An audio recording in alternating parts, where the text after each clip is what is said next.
Last night, when I made further comment on the crisis in British politics, I made the point that the United Kingdom has the world's 6th largest economy by GDP, the 8th largest by purchasing power. So we're all indirectly affected by this mess. Many of the policies Liz Truss campaigned on during the leadership contest have been abandoned. Her judgment is shot. And the UK, I said, is in a state of political rigor mortis. But I did make the point that rigor mortis is a temporary condition lasting about 8 hours. Liz Truss has lasted longer than that. She's still there, but for how much longer? She's apologised for, going too far and too fast.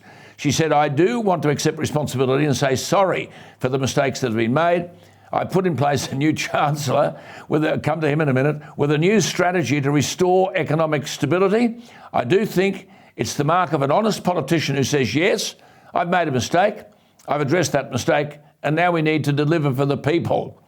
Well, David Maddox is our man in London. He's the political editor of Express Online. You can read him at express.co.uk. It's a great read. He joins me with an exclusive story that the new Chancellor, you're saying, Jeremy Hunt, has told Liz Truss to sack her political allies in a brutal reshuffle. And are you saying the Leader of the House, Penny Mordaunt, may be the only member to survive the chop from Liz Truss's cabinet? David, this is better than Faulty Towers. I remember when I was growing up, when I was studying literature, they tried to explain to me what tragicomedy was, and I think I've finally discovered what it is. I know. Tragedy meets comedy. Yes. I mean, it is unbelievable. It's absolutely stunning. But I mean, the bottom line here is that Liz Truss now is what one MP described to me as prima donna, Prime Minister in name only. Yeah. And it's, Jeremy Hunt has basically taken control. It's a full-on coup. So if Jeremy Hunt is organising a reshuffle, though, if he's organising a reshuffle, as you say, the Prime Minister has to agree because she's too weak to not agree. So does Hunt think he's a chance of being Prime Minister? Yes, clearly, and I think this is being done in stages. So what they do is they've torn up her policy platform, her tax cuts and all the rest of it.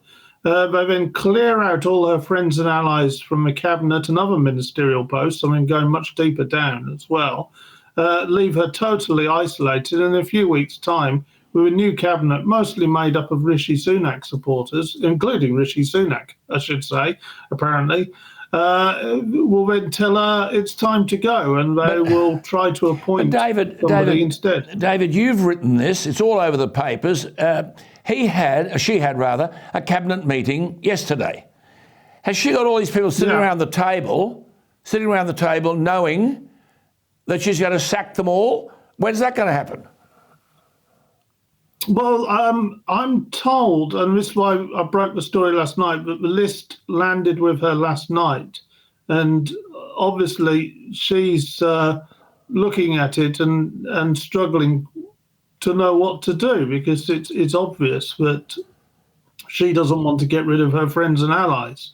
But she seems to be completely in the thrall of Jeremy Hunt at the moment. I mean, it's absolutely extraordinary.